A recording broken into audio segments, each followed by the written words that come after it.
नमस्कार, मैं Divya daily UP में आपका स्वागत है। आज 6 नवंबर दिन सोमवार। खबरों की ओर बढ़ने से पहले एक नजर सुर्खियों पर। घरेलू हिंसा हो या छेड़छाड़ का मामला, इस नंबर पर कॉल करते ही यूपी पुलिस आएगी आगे। शिक्षा के क्षेत्र में सीएम योगी ने जारी किया आदेश। प्राण प्रतिष्ठा समारोह से पहले यूपी के पहले सोलर सिटी के रूप में विकसित होगा अयोध्या। किसानों को फ्री बोरिंग योजना के तहत यूपी सरकार देगी 4,500 से लेकर 10,000 रुपए तक की सब्सिडी। इस खिलाड़ी ने तोड़ा सचिन तेंदुलकर का रिकॉर्ड। चलिए बढ़ते हैं उत्तर प्रदेश के अब तक के 25 बड़ी खबरों की ओर विस्तार से। महाराष्ट्र के जल संपदा विभाग में ग्रुप बी और सी के पदों पर निकली भर्ती। महाराष्ट्र राज्य सरकार के जल संपदा विभाग में ग्रुप बी और सी के पदों पर 4,497 भर्ती निकाली गई है। इच्छुक उम्मीदवार इसके आधिकारिक वेबसाइट wrd.maharashtra.gov.in पर जाकर आवेदन कर सकते हैं। आवेदन करने की अंतिम तारीख 24 नवंबर 2023 है। उम्मीदवार की आयु 18 वर्ष से लेकर 38 वर्ष के बीच में होनी चाहिए। शैक्षणिक योग्यता पद के हिसाब से निर्धारित किए गए हैं। आप इसके आधिकारिक वेबसाइट पर जाकर इससे संबंधित अधिक जानकारी प्राप्त कर सकते हैं।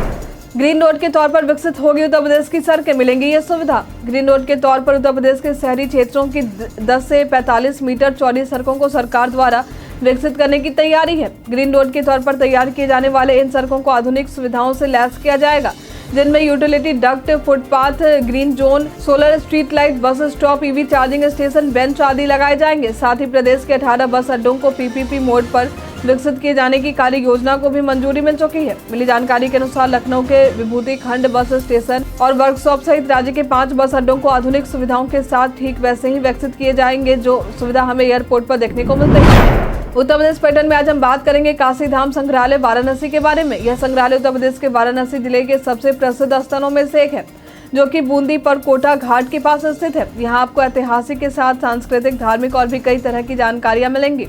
यहाँ कई स्वतंत्रता सेनानियों की मूर्तियां भी मौजूद है। यह संग्रहालय सोमवार को बंद रहता है। बाकी सप्ताह के बचे 6 दिन यह सुबह 10 बजे से लेकर शाम के 6 बजे तक खुला रहता है। आप चाहे तो अपने परिवार और दोस्तों के साथ यहाँ आ सकते हैं। आगरा की इनर रिंग रोड पर आधुनिक वास्तुकला के साथ बनेगा एंट्री गेट। उत्तर प्रदेश का आगरा जिला पर्यटन के मामले में केवल देश ही नहीं प्रदेशों में भी प्रसिद्ध है। यहाँ के पर्यटन को और भी आकर्षित बनाने के लिए इसके इनर रिंग रोड पर आगरा एंट्री गेट बनाने की तैयारी की जा रही है, जहाँ आधुनिक वास्तुकला के साथ ही ब्रज संस्कृति की झलक भी देखने को मिलेगी। इस एंट्री गेट को 3 हिस्सों में बनाया जाएगा। गेट के बीच में कांच के शोकेस भी दिखेंगे। इस शोकेस में पानी बहता हुआ दिखाई देगा। इन सड़क के दोनों तरफ एक दीवार रहेगा जहां आगरा एंट्री गेट लिखा दिखेगा। इस गेट को करीब 2 करोड़ रुपए की लागत से बनाया जाना है। साथ ही इस पर फसाद लाइटिंग भी देखने को मिलेगी। उत्तर प्रदेश बर्थडे में आज हम बात करेंगे पूजा मोर के बारे में। ये पेशे से एक भारतीय मॉडल है। इनका जन्म उत्तर प्रदेश में आज के दिन वर्ष 1991 में हुआ था। इन्होंने पाम स्प्रिंग्स में लुई वुइटन के क्रूज 2016 रनवे शो में वर्ष 2015 में डेब्यू किया था। इन्हें 2013 के फेमिना इंडिया के नवंबर में चित्रित किया गया था। इन्होंने एक फैशन मॉडल के रूप में Stella McCartney, Roberto Cavalli, Louis Vuitton, Givenchy और एली साब के लिए भी वर्क किया है। घरेलू हिंसा हो या छेड़छाड़ का मामला, इस नंबर पर कॉल करते ही यूपी पुलिस आएगी आगे। गोरखपुर में नौकायान पर मिशन शक्ति फेज 4 अभियान के तहत एसपी क्राइम इंदु प्रभा सिंह द्वारा जागरूकता अभियान के दौरान महिलाओं को जागरूकता के संदेश देते हुए कहा गया कि सौदा हो या फिर घर में कोई प्रताड़ित करे, इसे सहना नहीं है। इसकी शिकायत पुलिस में करनी ही चाहिए। महिलाओं की समस्या के समाधान के लिए 1090 हेल्पलाइन नंबर भी है। इसके अलावा दूसरे नंबर 112 या फिर थाने पर भी शिकायत कर सकती है। पुलिस महिलाओं की तत्काल मदद के लिए आगे आएगी। उन्होंने कहा कि कई बार चुप्पी की वजह से सौदा का मन बढ़ जाता है और इस तरह की हरकतें कर देता है, जिससे परेशानी बढ़ जाती है। कई कारणों से दर्ज है भारत के इतिहास में आज की तारीख। आज के दिन वर्ष 1913 में मोहनदास गांधी को दक्षिण अफ्रीका में भारतीय खनिकों के एक मार्च का नेतृत्व करते हुए गिरफ्तार किया गया था। आज के दिन वर्ष 2009 में भारतीय और बर्मी के एक साथ आए और बर्मी के उत्तर पूर्व में स्थित एक नागालैंड अलगाववादी विद्रोही आधार को निशाना बनाती है। आज के दिन युद्ध तथा सेना संघर्षों में पर्यावरण शोषण की रोकथाम हेतु अंतर्राष्ट्रीय दिवस मनाते हैं। यूपी के स्वतंत्रता और लोकतंत्र सेनानियों व उनके आश्रितों के पेंशन में होगी बढ़ोतरी। हर महीने 5,000 रुपए की बढ़ोतरी राज्य के स्वतंत्रता एवं लोकतंत्र सेनानी और उनके आश्रितों की पेंशन में की जाएंगी। उम्मीद है कि इस प्रस्ताव को जनवरी तक लागू कर दिया जाएगा। बता दें कि प्रदेश में कुल 950 आश्रित 25 स्वतंत्रता संग्राम सेनानी के हैं, जिन्हें 20,176 रुपए पेंशन के रूप में दिए जाते हैं। वहीं 4,693 लोकतंत्र सेनानी और उनके 1090 आश्रित हैं, जिन्हें 20,000 रुपए हर महीने दिए जाते हैं। यदि इनके पेंशन में 5,000 रुपए की बढ़ोतरी होती है तो उन्हें लगभग 25,000 रुपए पेंशन के रूप में दिए जाएंगे। महंगाई को देखते हुए यह बढ़ोतरी करने का फैसला लिया गया है।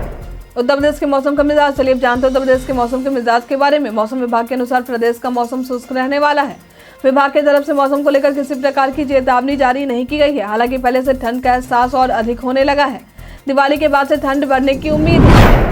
यूपी में बेरोजगारों की घटी संख्या। मिशन रोजगार का राज्य में बहुत बड़ा असर दिखाई दे रहा है। दरअसल यूपी में 2.6% बेरोजगारी दर घट गई है। अभी से ठीक 6 साल पहले यह बेरोजगारी दर 6.4% थी, जिसमें 3.8% तक की गिरावट आई है। जो युवा इस मिशन के तहत कार्य कर रहे हैं, उन्हें योगी सरकार द्वारा नियुक्ति पत्र बांटे जा रहे हैं। प्रदेश में योगी सरकार का यह मिशन सफल होता दिखाई दे रहा है। काम की बात में आज हम जानेंगे नकली और असली आधार कार्ड की कैसे करें पहचान। भारत में रहने वाले हर नागरिकों के लिए आधार कार्ड सबसे महत्वपूर्ण दस्तावेजों में से एक है, लेकिन इन दिनों कई फर्जी आधार कार्ड के जरिए भी लोग गैर कानूनी कामों को अंजाम देते हैं। अभी हाल में ही भारतीय विशिष्ट पहचान प्राधिकरण ने लगभग 6 लाख नकली आधार कार्ड को रद्द किया है। इसलिए प्राधिकरण द्वारा आधार फेस आईडी ऐप लॉन्च किया गया है, ताकि आम जन आसानी से असली और नकली आधार कार्ड में फर्क पहचान सके। शिक्षा के क्षेत्र में सीएम योगी ने जारी किया आदेश। बेसिक, माध्यमिक, उच्च और व्यावसायिक शिक्षा के विद्यार्थियों को साधन सुविधा संपन्न बनाने के लिए सभी आवश्यक कदम उठाने पर सीएम योगी द्वारा बल दिया गया है। उन्होंने जिला विद्यालय निरीक्षकों की तैनाती में मेरिट का ध्यान रखने के निर्देश दिए हैं, जिन जनपदों में यह पद रिक्त पड़े हैं। साथ ही बेसिक शिक्षा परिषद के विद्यालयों में बेसिक छात्र अनुपात को मानक अनुरूप संतुलित बनाए रखने की बात सामने आई है और कहा गया है कि जहां शिक्षक अधिक है, उन्हें कहीं दूसरे जगह समायोजित किया जाए। टेक ज्ञान में आज हम जानेंगे कि कैसे अब बार बार गूगल अकाउंट साइन इन करने का झंझट हुआ खत्म। अक्सर यूजर्स को गूगल अकाउंट साइन इन करने के लिए पासवर्ड एंटर करना पड़ता है, लेकिन अब इस झंझट से उन्हें राहत मिलने वाली है।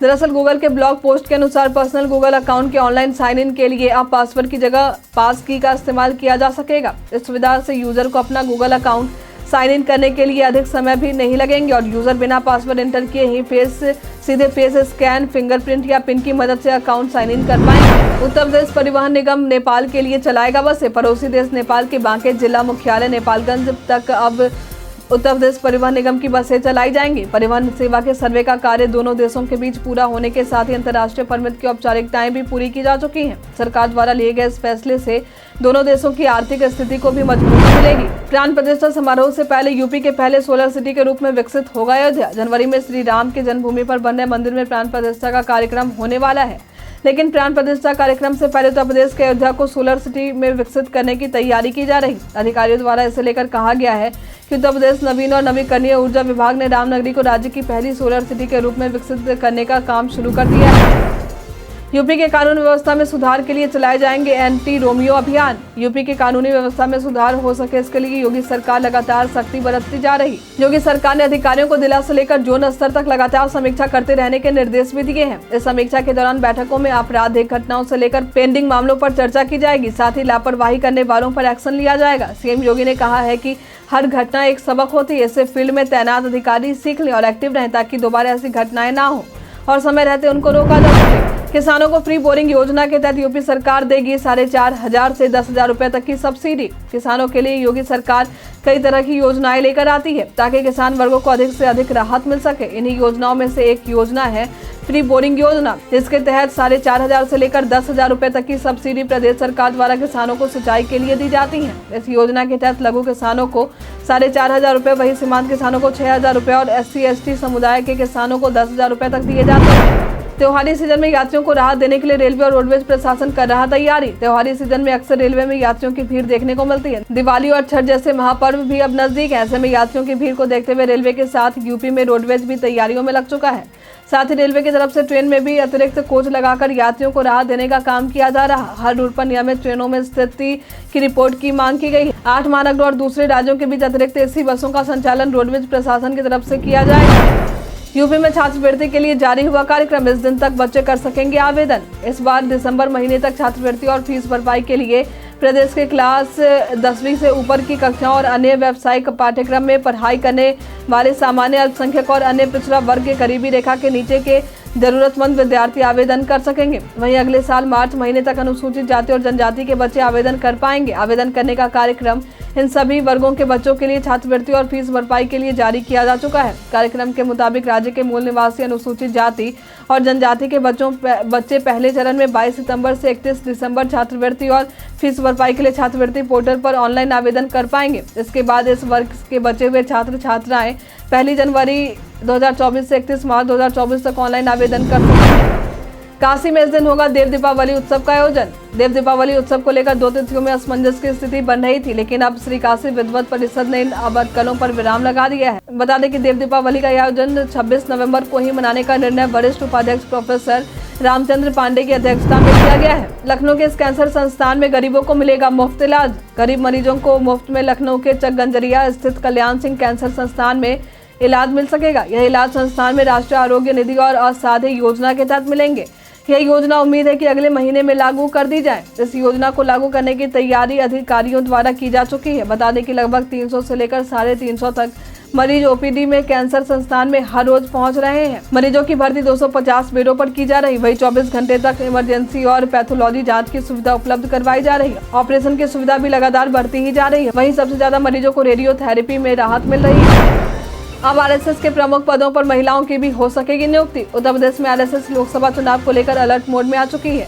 आरएसएस और बीजेपी ने मिलकर लोकसभा चुनाव की रणनीति तैयार कर ली है। संघ, बीजेपी व अन्य संगठनों की बैठक के दौरान यह फैसला लिया गया कि अब गांव-गांव तक दलित और महिलाओं की भागीदारी भी बढ़ाई जाएगी। बता दें कि आरएसएस और विश्व हिंदू परिषद समेत अन्य संगठनों में आने वाले समय में कुछ बदलाव देखने को मिल सकते हैं, जिसके तहत किसान संघ, शिक्षक संघ, हिंदू जागरण मंच, विद्या भारती और अखिल भारतीय विद्यार्थी परिषद में प्रमुख पदों पर महिलाओं की नियुक्ति की संभावना है। मालूम हो कि महिलाओं का आज तक सीधा हस्तक्षेप संघ की व्यवस्था में कभी देखने को नहीं मिला था, लेकिन अब उम्मीद लगाई जा रही है कि संगठनों के प्रमुख पदों पर भी महिलाओं को जिम्मेदारी सौंपी जाएगी। अब प्रदेश में दूसरी संतान बेटी को भी प्रधानमंत्री मातृ योजना का मिलेगा लाभ। अब दूसरी संतान जब बेटी होगी तो उसे भी प्रधानमंत्री मातृ वंदना योजना का लाभ दिया जाएगा।